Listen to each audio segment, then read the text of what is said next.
మళ్ళీ చెప్తున్నాను, ఆరాధన అన్నది వ్యక్తిగతమైనది. అంటే ఏంటి అంటే, గుంపుగా చేస్తేనో వందల కొద్ది చేస్తానో దేవుడు అంగీకరిస్తాడని ఎప్పుడు అనుకోదు. నువ్వు హృదయంతో చేస్తున్నావా అన్నది. అంటే నువ్వు ఆరాధించడానికి కళ్ళు మూసుకున్నప్పుడు నిజంగా నీ కళ్ళ ముందుకు దేవుడు రావాల, అంటే నీకు కనిపించాల, నువ్వు అనుభవించగలగాల. ఎప్పుడైతే అలా అనుభవిస్తావో, ఎప్పుడైతే నువ్వు నీ ఆరాధనలో దేవుడు నీ ఎదుటకు వచ్చినట్లు లేకపోతే నీలో ఉన్నట్లు నువ్వు అనుభవిస్తావో, అది నిజమైన ఆరాధన. దాన్నే దేవుడు లెక్కిస్తాడు, అదే కౌంట్ లోకి వస్తుంది. లేదు అంటే మనం నటిస్తున్నట్టు, లేదంటే ఏదో చెయ్యాలి, ఇప్పుడు మనం ఉదయం లేచి బ్రష్ చెయ్యండి అని చెప్పాల్సిన అవసరం లేదు. చిన్నప్పుడు 1, 2, 5 సంవత్సరాలు తోమరా తోమరా తోమరా అని వాడు వెనకాల పడతాం. ఎందుకు? వాడికి ఆ వయసు ఇంకా తెలియదు కాబట్టి. ఒక వయసు వచ్చిన తర్వాత వాడికి తోమరా అని చెప్పాల్సిన అవసరం లేదు, ఎందుకంటే తోమకపోతే వాడు పళ్ళే పాడైపోతాయి, వాళ్ళలోంచి దుర్వాసనే వస్తుంది కాబట్టి. అదేంటి, వాడు ఇంకా ఏం తిన్నా గానీ ఆ ఇన్ఫెక్షన్స్ అవన్నీ ఎక్కువ. అట్లాగే కొంతకాలం వరకు సేవకులైన ఎవరైనా గాని నిన్ను నడిపించటానికి గాని, ఆరాధన చేయమని చెప్పటానికి గాని, నీ జీవితాన్ని మంచిగా చూసుకోమని చెప్పటానికి చెప్తారు. ఒకానొక టైం వచ్చిన తర్వాత నువ్వు అంతట నువ్వు దేవుణ్ణి ఆరాధించగలగాల. అంటే ఏంటి చెప్పనా, లోకంలో నువ్వు ఒక్కడిగా, ఇంకెవ్వరు లేరు, అయినా కానీ నువ్వు ఆరాధిస్తే దేవుడు కనిపించాల, నీ ఆరాధనకు దేవుడు స్పందించాల. ఇంకో విషయం చెప్పనా, ఆరాధన అంటే పాట మాత్రమే కాదు, పాటలు మాత్రమే కాదు, రాగాలు కాదు, శబ్దాలు కాదు. ఆరాధన అంటే నీ లోపల ఉన్న ఒక భావోద్రేకం, నీ ఫీలింగ్, నీ ప్రేమ వ్యక్తపరచటం. అది మాటల్లో వ్యక్తపరచగలం, రాగంలో వ్యక్తపరచగలం, పాటలో వ్యక్తపరచగలం. ఏదైనప్పటికీ దేవుడు దాన్ని అనుభవించగలగాల. ఏం చెయ్యాలా? అనుభవించగల. అందుకే ఆరాధన అన్నప్పుడు కళ్ళు మూసుకున్నప్పుడు నీకు ఎవరు కనిపించాలా? నీ దేవుడు కనిపించాలా. నీ హృదయం దేవుడు హృదయం ఒక్కటైపోవాలా. లేదు అంటే ఎన్ని సంవత్సరాలైనా, ఎక్కడికి వెళ్ళినా, ఎంత ఇచ్చినా గాని నిజంగా మనం దేవుణ్ణి తృప్తిపరచలేము, ఇష్టలుగా ఉండలేము. రెండోది ఏంటంటే ఆయన రాజ్యంలో మనం ప్రవేశించలేం. ఏంటి? ఆయన రాజ్యంలో మనం ప్రవేశించలే. అందుకే చెప్తున్నాను, ఆరాధన అంటే నువ్వు దేవుడు ఒక్కటైపోయే సమయం. వాక్య భాగం అంటే మేము నిలబడి మీకు వాక్యాన్ని తెలియచేయటం, మీరు వాక్యాన్ని వినటం, దాని ద్వారా సరి చేసుకోవటం. కానీ ఆరాధన అలా కాదు, నువ్వు దేవుడు ఒక్కటైపోవడం. మనం నిలబడి ఒక మాట మాట్లాడుతుంటే, ఆరాధనలో నిలబడి ఒక రాగం గాని ఒక పాట గాని పాడుతుంటే ప్రజలు దేవుడితో కనెక్ట్ అయిపోవాల. అర్థమవుతుందా? పాడుతున్న మన పక్కన దేవుడు ఉన్నాడు అని మనం అనుభవించుకోగలగాల. ఇది మన జీవితాల్లో ఉండాల.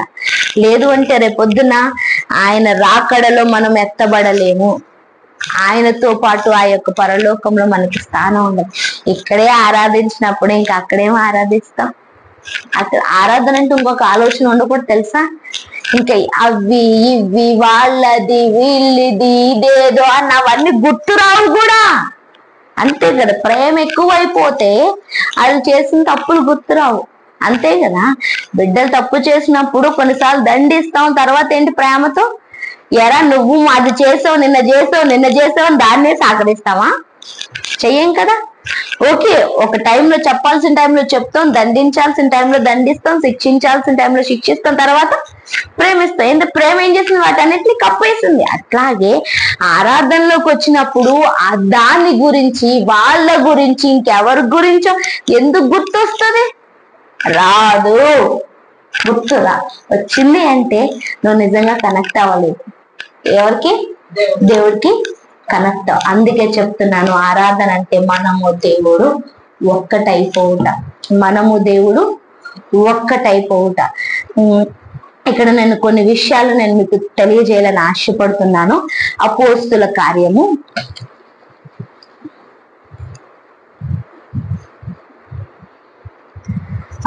17వ అధ్యాయం 10వ వచనం. అపోస్తుల కార్యము 17వ అధ్యాయము 10వ వచనం. వెంటనే సహోదరులు రాత్రి వేళ పౌలును సీలను బెరయాకు పంపించిరి. వారు వచ్చి యూదుల సమాజ మందిరం ప్రవేశించిరి. వారు దెసలోనికలో ఉన్న వారి కంటే గనులయ్యుండిరి కనుక ఆసక్తితో వాక్యమును అంగీకరించి పౌలును సీలను చెప్పిన సంగతులు అలాగున్నవో లేవో అని ప్రతి దినము లేఖనములు పరిశోధించుచు వచ్చిరి. అందుచేత వారిలో అనేకులను ఘనత గల గ్రీసు దేశస్థులైన స్త్రీలను పురుషులలోను చాలా మంది విశ్వసించిరి. హల్లెలూయా. ఏమైందంటండి? విశ్వసించిరి. ఎవరు? గనులైన వారు, ఘనత కలిగిన స్త్రీలు, ఘనత కలిగిన పురుషులు. ఎందుకు? బెరయాకి ఎవరు వచ్చినప్పుడు? పౌలును సీలై. వాళ్ళు వచ్చి ప్రకటించడమే అవ్వలేదు. రెండోది ఏమైంది? వాళ్ళు చెప్పినవి అలాగే ఉన్నవో లేవో అని వాళ్ళు ఏం చేస్తున్నారు? లేఖనాలను సరిచూస్తున్నారు, లేఖనాలను పరిశోధిస్తున్నారు.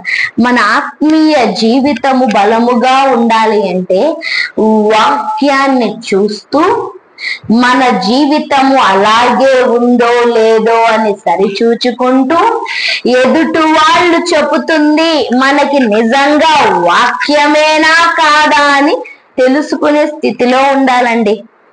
అప్పుడు మన విశ్వాసం అధికం అవుతుంది. నేను ఏది చెప్పినా గాని గొర్రెల్లా తల ఊపుతూ దానికే కొనసాగాననుకో, మీరు జ్యోతికి శిష్యులు అవుతారు, దేవునికి శిష్యులు అవ్వరు. అగైన్ ఐ రిపీట్, మీరు ఎవరికి శిష్యులు అవుతారు? నా మాట వింటున్నారు కాబట్టి మనుషుల మాట వింటే మనుషులకు శిష్యులు అవుతారు. ఇక్కడ మనుషులకి శిష్యులు అవుతారని దేవుడు మనల్ని సృష్టించుకోలేదండి. ఎవరికి మనం శిష్యులు అవ్వాలా? దేవునికి శిష్యులు అవ్వాలి. ఆయనకి ఎప్పుడైతే మనము శిష్యులం అవుతామో ఆయనలో ఉన్నవన్నీ మనవే. అర్థమవుతుందా? ఆయనలో ఉన్నవన్నీ మనవే. ఏ చెట్టు అయితే ఏ కొమ్మతో అనుసంధానించబడి ఉంటుందో, ఏ కొమ్మ అయితే ఏ చెట్టుతో ఎప్పుడూ కనెక్ట్ చేయబడి ఉంటుందో ఏం చేయబడుతుంది? ఆ చెట్టులో ఉన్న జీవం గాని, ఆ పచ్చగా గాని, కొన్నిసార్లు ఇరుస్తుంటే రసంలా కారుతూ ఉంటది పచ్చగా, అదంతా ఏంటి? జీవం. అదంతా ఏంటి? దాని ఆహారం. అవన్నీ ఎక్కడికి వెళ్తున్నాయి? చెట్టులోంచి కొమ్మలోకి వెళ్తున్నాయి. అలాగే నువ్వు మనిషి భావోద్రేకాలతో కనెక్ట్ అవ్వద్దు. నేను మళ్ళీ చెప్తున్నాను ఆత్మీయంగా, నా ఫీలింగ్స్ తో మీరు అటాచ్ అవ్వద్దు, నా ఉద్దేశాలతో మీరు అటాచ్ అవ్వద్దు, నా ఒపీనియన్స్ తో మీరు అటాచ్ అవ్వద్దు. దేవుని ఎమోషన్స్ తో, దేవుని ఆలోచనతో, దేవుని ఉద్దేశాలతో మీరేమవ్వాలా? అటాచ్ అయ్యి. అవి దేవునివి అని ఎప్పుడు తెలుస్తుంది? లేఖనాన్ని పరిశోధించినప్పుడు. ఏంటి? వాక్యాన్ని పరిశీలన చేసినప్పుడు, పరిశోధన చేసినప్పుడు అర్థం అవుతుంది. జ్యోతక్క చెప్తుంది కరెక్టేనా కాదా, అమ్మ చెప్తుంది కరెక్టేనా కాదా. లేదంటే మీరు ఎవరికి శిష్యులు అవుతారు? మనుషులకి శిష్యులు అవుతారు. ఎప్పుడైతే మనము దేవుని వాక్యము చేత ఇది దేవుడి దగ్గర నుంచి వచ్చిందని స్వస్థత మనకి కలిగి ఉంటుందో, వినిపిస్తుందా? ఇది దేవుడి దగ్గర నుంచి వచ్చింది, దేవుడు నాతో మాట్లాడుతున్నాడు అని స్వస్థత వస్తాదో అది ధైర్యాన్ని ఇస్తాది. ఏమిస్తుంది? ధైర్యాన్ని ఇస్తుంది. అంటే ఇప్పుడు నువ్వు ధైర్యాన్ని ఎక్కడి నుంచి పొందుకోవాలా? మనుషుల దగ్గర నుంచి కాదు. నేను ఎంకరేజ్ చేయగలనేమో, ప్రోత్సహించలేమో, అది కాదు అంకోలు, ఇది అంకోలు, భయపడద్దు అంకోలు, కొంతవరకే చెప్పగలను. అది ఈ రోజు ఉంటది, రేపు ఉంటది, పరిపూర్ణంగా మీ జీవితం అంతా ఉండదు.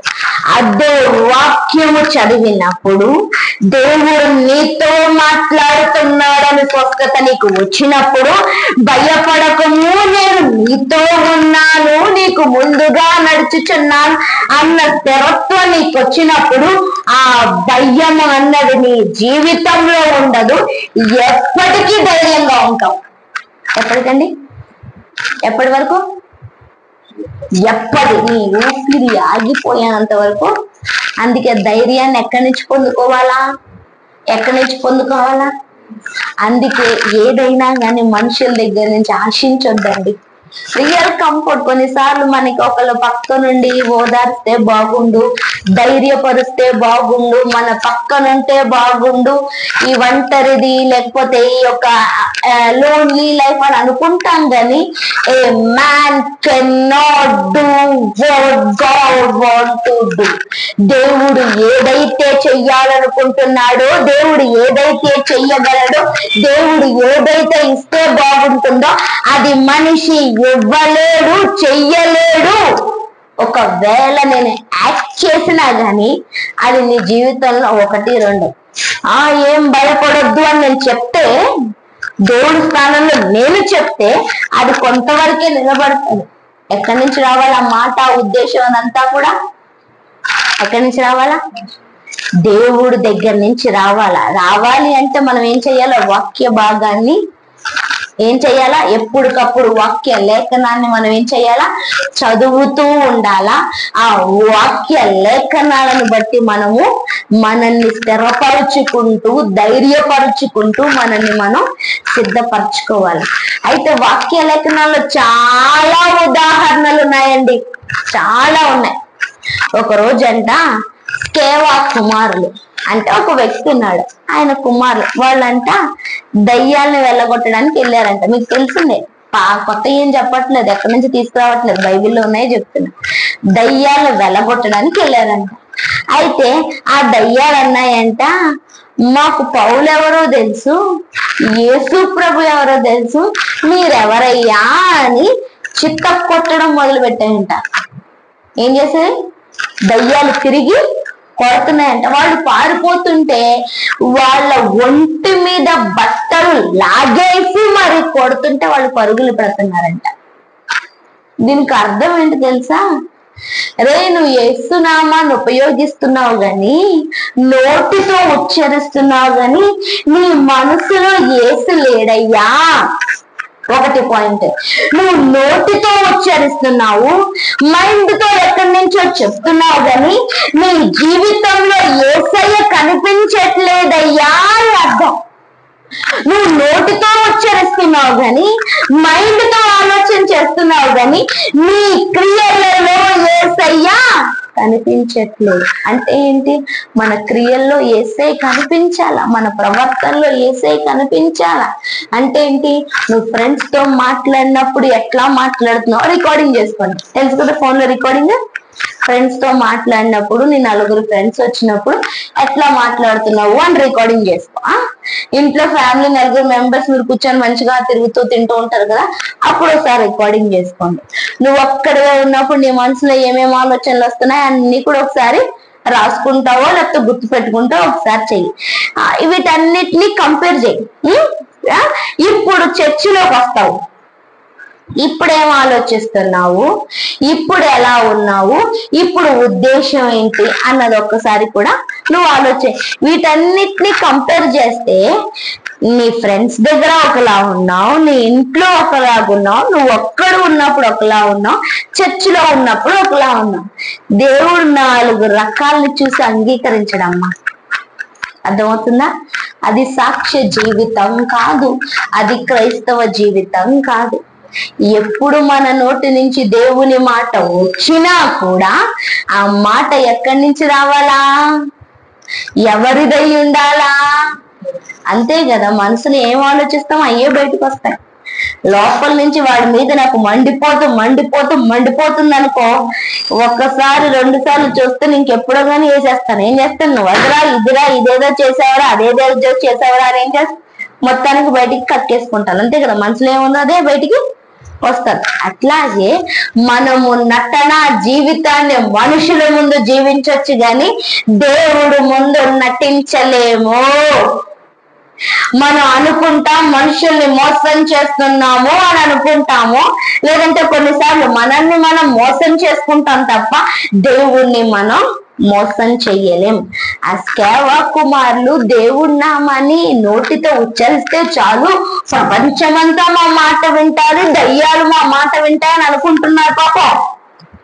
ఇప్పుడు కూడా మనం అలాగే బ్రతుకుతున్నామండి. మనం క్రైస్తవులము అని ముసుగేసుకొని, క్రైస్తవులము అని బైబిల్ పట్టుకొని, క్రైస్తవులము అని పాట పాడితే సరిపోదు. మన ఆలోచనలు ఎలా ఉన్నాయి, మన క్రియలు ఎలా ఉన్నాయి, నలుగురు ముందు మనం నిలబడినప్పుడు, ఒంటరిగా ఉన్నప్పుడు, స్నేహితుల మధ్య ఉన్నప్పుడు, వాళ్ళ మధ్య వీళ్ళ మధ్య ఉన్నప్పుడు క్రీస్తు లాగా కనబడుతున్నామా లేదా? మళ్ళీ చెప్తున్నాను, క్రైస్తవులు అంటే క్రీస్తు లాగా బ్రతికేవారు. వినిపిస్తుంది అసలు? పైకి చూడండి. క్రైస్తవులు అంటే అర్థం ఏంటి? క్రీస్తు లాగా ఉండేవారు. అంటే యేసయ్య ఎలాగా ఆ టైంకి ఉన్నాడు. యేసయ్య నటన జీవితాన్ని జీవించలేదండి లోకంలో ఉన్నప్పుడు. ఆయన తను కూడా ప్రార్థన సమయాన్ని మెయింటైన్ చేశాడు. తెల్లవారకు ముందే వాడుక చొప్పున ఆయన కొండ మీదకి వెళ్ళి ప్రార్థన చేసేవాడంట. రాత్రంతా కూడా ఆయన ప్రార్థన చేసేవాడంట. అలా ప్రార్థన చేసే వచ్చి ప్రజలతో మాట్లాడేవాడు. అలా ప్రార్థన చేసే వచ్చి అద్భుతాలు చేసేవాడు. అలా ప్రార్థన చేసి వచ్చి అనేక మందిని స్వస్థపరిచేవాడు. అలా ప్రార్థన చేసి వచ్చి అనేక మందిని దీవించాడు. అలా ప్రార్థన చేసి వచ్చి 5 రొట్టెలను 2 చేపలను 5,000 మందికి పంచాడు. ఆయన 100% దేవుడు, 100% నరుడు. మరి ఎందుకు ప్రార్థించాలా? అంతే కదా, అంతే కదా. ఆయన ఎందుకు ప్రేయర్ లైఫ్ మెయింటైన్ చేయాలండి? ఆయన ప్రేయర్ లైఫ్ మెయింటైన్ చేయాల్సిన అవసరం లేదు. కానీ నీకు నాకు మాదిరిగా ఉండటం కోసం నేను 100% దేవుణ్ణి అయినప్పటికీ 100% మనిషిని కూడా. అందుకని మానవ శరీరాన్ని అధిగమించాలి అంటే, ఈ శరీరేచ్ఛలను అధిగమించాలి అంటే, ఈ శరీరంలో వచ్చే కోపాన్ని గాని, ఈ శరీరంలో వచ్చే ద్వేషాన్ని గాని, ఈ శరీరంలో వచ్చే అసహనాన్ని జయించాలి అంటే నేను కూడా ప్రార్థనా జీవితాన్ని మెయింటైన్ చెయ్యాలి అని ఆయన ప్రేయర్ లైఫ్ ని మెయింటైన్ చేశాడు. ఏం చేశాడు?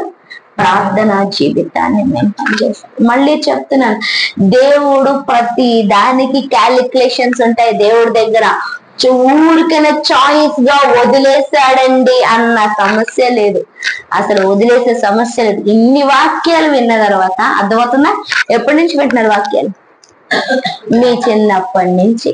ఇన్ని వాక్యాలు విన్న తర్వాత నీలో మార్పు లేకుండా క్రీస్తు కనిపించకపోతే, నిన్న మొన్న సేవకులు బైబిల్ క్లాసెస్ లో నేర్చుకున్నాం, మనము దేవుణ్ణి చూపించకపోతే వీఆర్ షోయింగ్ ద డెవిల్. దేవుణ్ణి చూపించకపోతే మనము దుష్టుణ్ణి చూపిస్తున్నట్టే లెక్క. మనము వెలుగు వారము కాకపోతే మనము చీకటి వారమనే అర్థం. దేవుడు మన జీవితాల్లో స్థానం ఇవ్వకపోతే అపవాదికి మనం చోటిచ్చినట్లు లెక్క. అంటే ఏంటి? మన స్నేహితులతో ఉన్నప్పుడు ఎట్లా మాట్లాడుతున్నాం? దుష్టునితో మాట్లాడుతున్నాం, దుష్టుని ద్వారా మాట్లాడుతున్నాం. మనం జోక్స్ చేసుకున్నాం, కమెంట్స్ చేసుకున్నాం, అది మాట్లాడుతున్నాం, ఇది సంతోషం ఆనందం వేరేనండి. కానీ నోటికి వచ్చిందల్లా మాట్లాడడం కరెక్ట్ కాదు. అర్థమవుతుందా? అందుకే మన బైబిల్ లేఖనం చెప్తుంది, పోకిరి చేష్టలు సరసోక్తులు అనవసరమైన మాటలు మనం మాట్లాడకూడదు. ఎందుకంటే మన విలువను కోల్పోతాం. అర్థమవుతుందా? నువ్వు ప్రైమ్ మినిస్టర్ కొడుకు అయినప్పుడు దర్జాకు తగ్గట్లుగానే జీవించాలా. బిచ్చగాడి బిడ్డగా జీవిస్తానంటే ఎవరిస్తాడు నీకు వాల్యూ?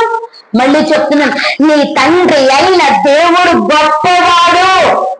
ఆయనకు వాల్యూస్ ఉన్నాయి, ఆయనకు రెస్పెక్ట్ ఉంది, ఒక ఘనత ఉంది, ఒక మహిమ ఉంది, ఒక ఆధిక్యత ఉంది.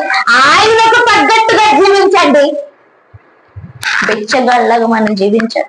అంటాం కదా, ఇప్పుడు మంచి పెళ్లికి వెళ్తున్నాం, లేదంటే మంచి ఫంక్షన్ కి ఒక పెద్ద ధనవంతుల ఇంటికి వెళ్తున్నాము, ఎక్కడికి వెళ్తున్నాం అనుకో, చిరిగిపోయిన బట్టలు, ఎప్పుడో 4 సంవత్సరాలు క్రిస్మస్ కొనుక్కున్న బట్టలు వేసుకుని వెళ్తాం. అంతేనా? అంతేనా సుమన్? ఎట్లా వెళ్తాం?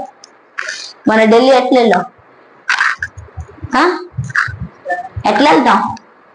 ఒక ఆఫీసర్ ముందు నిలబడేటప్పుడు, ఒక మంచి పెళ్లిలో నిలబడేటట్లు నీ స్థాయి నీ ద్వారా కనిపిస్తుంది. నీ యొక్క గౌరవం నీకు ప్రజలు ఇచ్చేది ఎలా ఇస్తారు? నువ్వు నిలబడే విధానాన్ని బట్టి, నువ్వు ధరించే దాన్ని బట్టి. అలాగని ఓ ఖరీదైన నీకెంత ఉందో అంతే చాలు, అట్లే కదా. అట్లాగే నువ్వు లోకంలో నడుస్తున్నప్పుడు దేవుని బిడ్డగా నడువు. వినిపిస్తుందా వాట్ ఐఎమ్ సేయింగ్? నాని అర్థమవుతుందా? నువ్వు ఎవరి ముందన నిలబడి మాట్లాడుతున్నప్పుడు నేను యేసయ్య బిడ్డను ఇలా మాట్లాడకూడదు, నేను యేసయ్య వారసుడును ఇక్కడ ఉండకూడదు, నేను యేసయ్య కుమారుణ్ణి ఇలాంటి జీవితాన్ని జీవించకూడదని ఆయనకు తగ్గట్లుగా మనం బ్రతకాల. అప్పుడే ఎదుటి వాళ్ళు ఏం చేస్తారు? నిజంగా వీళ్ళు క్రైస్తవులురా, నిజంగా వీళ్ళు అబద్ధాలు చెప్పరురా, నిజంగా వీళ్ళు అక్కడ ఒకలాగా. ఇప్పుడు ఇదే అయిపోయింది. మన ఇంట్లో ఒకలాగా ఉంటాము, బయట ఒకలాగా ఉంటాం, చర్చిలో ఒకలాగా ఉంటాము, బయట ఇంకో దగ్గర ఒకరు. అందుకే మన మీదున్న విలువ తగ్గిపోయింది తెలుసా. ఒకప్పుడు మిషనరీలు క్రైస్తవత్వం అంటే భారతదేశం దండం పెట్టేది, చేతులెత్తి దండం పెట్టేది. మీ వల్లే మా జీవితాలు ఉన్నాయని, బ్రతికాయని, స్వస్థత బాగు చేయబడి, హాస్పిటల్స్ ట్రీట్మెంట్ మన ద్వారా వచ్చింది, ఎడ్యుకేషన్ మన ద్వారా వచ్చింది, అనేకమైన గొప్ప కార్యాలు. అసలు అంతరాని తనాన్ని తీసివేసిందే క్రైస్తవత్వం. ఎంతో గౌరవించాం.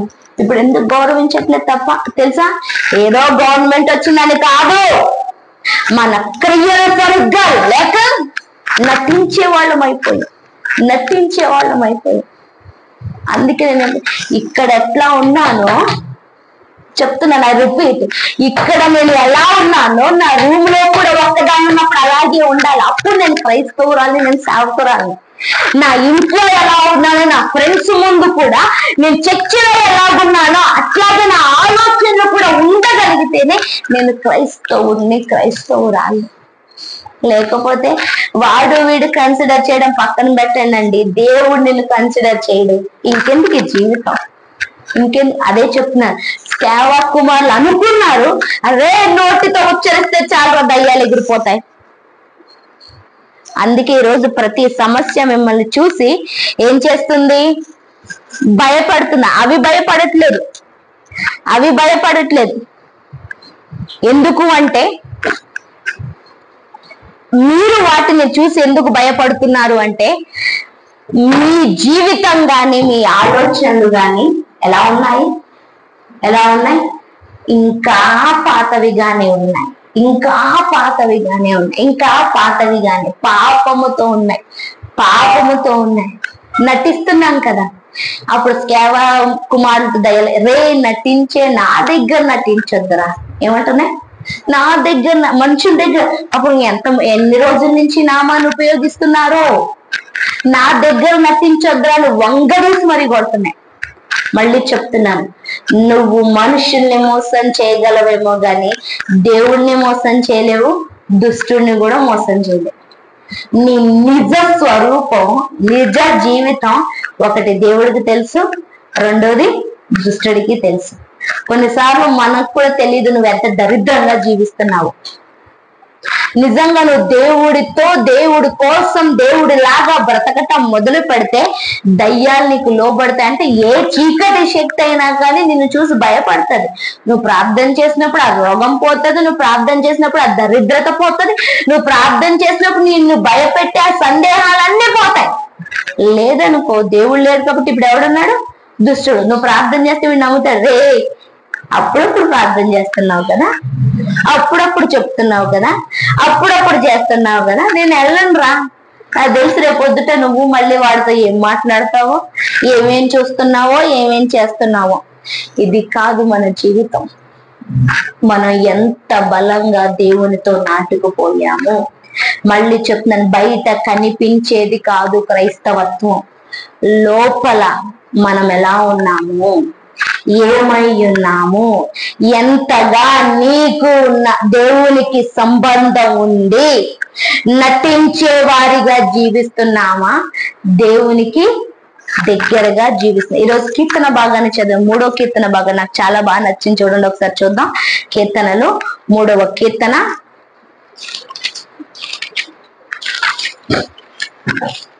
3వ కీర్తన యెహోవా నన్ను బాధించువారు ఎంతో విస్తరించి ఉన్నారు, నా మీదికి లేచువారు అనేకులు. దేవుని వలన అతనికి రక్షణ ఏమీ దొరకదని నన్ను గూర్చి చెప్పువారు అనేకులు. ఏంటంట? దేవుని గురించి అతనికి రక్షణ దొరకదని చెప్పువారు అనేకులు. నిజంగా కీర్తనకారుడు రాస్తున్నాడు కాబట్టి తన జీవితం ఏమై ఉంది? నిజంగానే జీవిస్తున్నాడు కాబట్టి రక్షణ దేవుడి దగ్గర నుంచి వస్తుంది. బయట వారన్నా తప్పులేదు. కానీ ఇప్పుడు నీతో దుష్టుడు ఇలా ప్రశ్నిస్తున్నాడు అనుకో, ఏమిస్తావు జవాబు? రే, నువ్వు నటిస్తున్నావురా, నీ జీవితం బాలేదురా, దేవుడు వచ్చి నిన్ను రక్షిస్తాడని అనుకుంటున్నావేమో. ఆయన నీతిమంతుడు. దుష్టుడు చెప్తున్నాడు నీతోటి ఇప్పుడు, ఆయన నీతిమంతుడు, నువ్వు తప్పు చేస్తానని నేను రక్షించడు. ఇప్పుడు నువ్వు ఎన్ని ప్రార్థన చేసినా కూడా వేస్ట్. కీర్తనకారుడు అంటున్నాడు కాబట్టి తనకి దేవుడు సహాయం చేస్తాడన్న నమ్మకం ఉంది కాబట్టి దానికంటే ముందుగా నిజంగా తన క్రియలు తనని రక్షిస్తాయి. తన క్రియలు ఏం చేస్తాయి? తనని రక్షిస్తాయి. ఇప్పుడు నిన్నెవరు రక్షించాలా? నిన్నెవరు రక్షించాలా? నీ క్రియలు రక్షించాలా?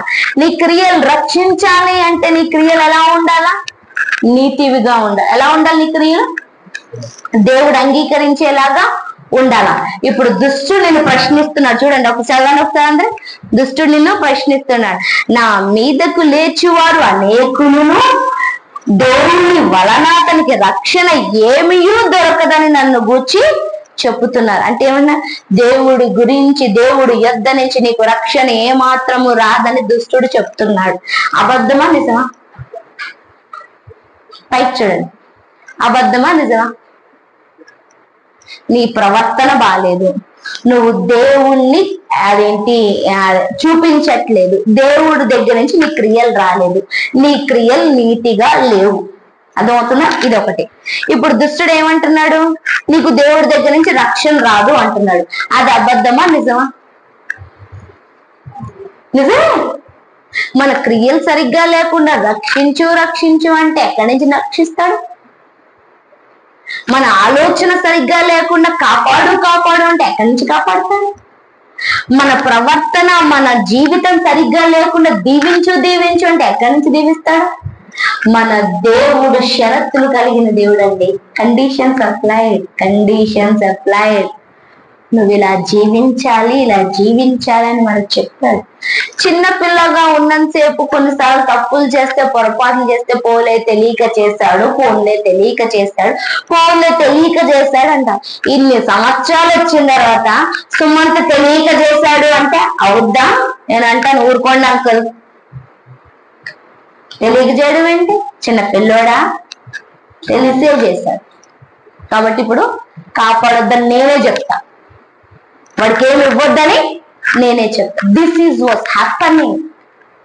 నీ క్రియలు నిన్ను రక్షించాలి అంటే దేవుని వాక్యము చేత నువ్వు రోజు రోజుకి అంటుకట్టబడాల, శుద్ధి చేయబడాల. మళ్ళీ చెప్తున్నాను, నీకు శక్తి రావాలన్నా, బలము రావాలన్నా, ధైర్యము రావాలన్నా, నువ్వు క్రీస్తులో స్థిరపడాలన్నా, బలపడాలన్నా, నీ అంతట నువ్వు వెళ్ళాలా దేవుడి దగ్గరికి. నీ ఎంతట నువ్వు రావాల వాక్యం దగ్గరికి, నీ ఎంతట నువ్వు వాక్యాన్ని చదవాలా, సరిచూడాలా. అక్కడ 17వ అధ్యాయం అపోస్తలుల కార్యం మనం చదువుకున్నాం కదా, 10వ వచనం. వాళ్ళు ఏం చేశారంట? పౌలు శీలను చెప్తుంది కరెక్టో కాదో వాళ్ళు పరిశీలన చేశారంట. అప్పుడు విశ్వసించారంట, బలం పొందుకున్నారంట. నీకు బలం ఎక్కడి నుంచి వస్తుంది? నువ్వు వాక్యాన్ని చూసి నేర్చుకొని దాన్ని నమ్మినప్పుడు బలం వస్తుంది. అది నమ్మినప్పుడు స్వస్థత వస్తుంది. అది నమ్మినప్పుడు జీవితాల్లో కార్యం జరుగుతాయి. నమ్మనంత కాలము కూడా మనం ఏంటి? వ్యర్థులమవుతాము, బలహీనులమవుతాము. ఏమవుతాము? బలహీనులమే అవుతాం. ఒకవేళ నేను భయపడొద్దు అనుకో, ధైర్యంగా ఉండండి, భయపడొద్దు సుమంత్, ధైర్యంగా ఉండండి అంటే 2 రోజులే, తర్వాత మళ్ళీ ఆ భయం నిన్ను వెంబడిస్తూనే ఉంటాను. నిశ్చత ఎక్కడి నుంచి రావాలా? మన లోపల నుంచి రావాలా. ఎప్పుడు వస్తుంది అది? నువ్వు వాక్యముతో శుద్ధి చేయబడి, వాక్యము చేత కడగబడి, వాక్యము చేత నమ్మకాన్ని తెచ్చుకుంటే అప్పుడు నేను చెప్పకపోయినా కానీ నువ్వు ఎలా ఉంటావు? ధైర్యంగా ఉంటావు. ఇది క్రైస్తవత్వం అంటే ఏంటిది? ఇది క్రైస్తవ. మళ్ళీ చెప్తున్నాను, నీ సహవాసం దేవునితో అయి ఉండాలి. లేదంటే ఒక టైం వచ్చినప్పుడు దేవుడు కూడా నిన్ను రక్షించలేదు. అగైన్ ఐ రిపీట్, నీ సహవాసం దేవునితో అయి ఉండాలా, నీ బలము దేవుడి దగ్గర నుంచి వచ్చింది అయి ఉండాలా, నీ దీవెనలు దేవుడి దగ్గర నుంచి వచ్చినవి అయి ఉండాలా, నీ రక్షణ దేవుడి దగ్గర నుంచి వచ్చినది అయి ఉండాలా, నీ స్వస్థత దేవుడి దగ్గర నుంచి వచ్చినది అయి ఉండాలా, నీ ఆశీర్వాదము, ధనము, ఈ కుటుంబం ఏదైనా దేవుడి దగ్గర నుంచి వచ్చినది అయి ఉండాలా. అప్పుడే అది పర్మనెంట్. నేను మనుషుల దగ్గర నుంచి సంపాదించుకుంటాను, నేను నా ఫ్రెండ్స్ దగ్గర నుంచి సంపాదించుకుంటాను, నేను వాళ్ళ దగ్గరికి వెళ్తా, వీళ్ళ దగ్గరికి వెళ్తా అని నువ్వు దేవుడిని తప్ప ఏది వెతికినా it's not permanent, it's temporary. ఆగిపోతుంది, ఒకరోజు ఆగిపోతుంది. ఆ రోజు ఎవ్వరు ఏం చేయలేరు, దేవుడు కూడా. ఎందుకంటే టైం అయిపోయింది. ఏమైపోయింది? టైం అయిపోయింది. ఎక్స్పైరీ అయిపోయిన మెడిసిన్స్ వేసుకుంటారా? అయ్యో, డబ్బులు పెట్టి కొనుక్కున్నారు కదా, వేసుకోండి. మీరే వేల రూపాయలు పెట్టి కొనుక్కున్నారు, వేసుకోండి. డేట్ అయిపోతే ఏముంది? మన డేట్ ముగిసిపోద్దంట, ఫస్ట్ చెప్తారు. అది దేవుడు మనకి సమయం ఇచ్చినంత వరకు మనము సరి చేసుకోవాలా, సరిదిద్దబడాలా. దేవుణ్ణి చూపించటం కోసం దేవుడు పని చేయటానికి ప్రయాసపడాలి. ఒక టైం అయిపోయిన తర్వాత నేను చదువుతాను, ఒక టైం అయిపోయిన తర్వాత నేను మారుతాను, ఒక టైం అయిపోయిన తర్వాత ఇప్పుడు నేను ఇస్తాను అంటే ఏమి జరగదు, ఏమి జరగదు. అందుకే స్కేవా కుమార్ లాగా నటించొద్దండి. స్కేవా కుమారుల్లాగా నోటితో యేసు ప్రభుని ఉచ్చరించొద్దు, జీవితం ద్వారా ఉచ్చరిద్దాం, జీవితం ద్వారా మహిమపరుద్దాం, జీవితం ద్వారా ఆరాధిద్దాం, జీవితం మనసంతటితో ప్రేమిద్దాం, జీవితం ద్వారా ప్రేమిద్దాం. అర్థమవుతుందా? జీవితంతో ప్రేమిద్దాం. ప్రార్థన చేసుకుందాం. మహిమగల రాజ్యానికి స్తోత్రాలు, వందనాలు, కృతజ్ఞతాస్తుతులు చెల్లిస్తున్నాం. మేము మీ వారము తండ్రి. అయ్యా, నీకు ముందుగా ఉన్న వారము తండ్రి. అవునయ్యా, నటిస్తే కొన్నిసార్లు మమ్మల్ని మేము రక్షించుకోలేము. నటిస్తే అయ్యా నువ్వు కూడా మమ్మల్ని రక్షించలేవు తండ్రి. ఈ నటించే జీవితం వద్దయ్యా, నోటితో పలికే జీవితం వద్దయ్యా. మా జీవితం ద్వారా మేము మిమ్మల్ని చూపించాలా, మా క్రియల ద్వారా మేము మిమ్మల్ని చూపించాలా, మా మనసంతటితో మిమ్మల్ని ప్రేమించగలగాల. అయ్యా, ఇదిగో ఎక్కడున్నప్పటికీ మేము ఒకలాగే బ్రతకాలి తండ్రి. నటించే జీవితం వద్దు తండ్రి, నటించే జీవితం వద్దు తండ్రి. అది క్రైస్తవత్వం అంటే తండ్రి. అయ్యా, అలా జీవించడానికి మమ్మల్ని నడిపించమని అడుగుతున్నాము తండ్రి. అయ్యా, ఒకవేళ ఇన్ని సంవత్సరాలు, ఇన్ని రోజులు, లేదంటే కొంతకాలం తండ్రి ఏదో బ్రతుకుతున్నాం కదా, వెళ్తున్నాం కదా, ఉంటున్నాం కదా అన్నట్లుగా జీవించి ఉంటే క్షమించండి నాయన.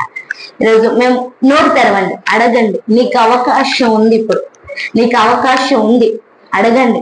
ఇక నటించను ప్రభువా, ఇక అక్కడ ఒకలాగా ఇక్కడ ఒకలాగా ఉండను తండ్రి, ఎక్కడున్నా ఒకలాగే ఉంటాను తండ్రి.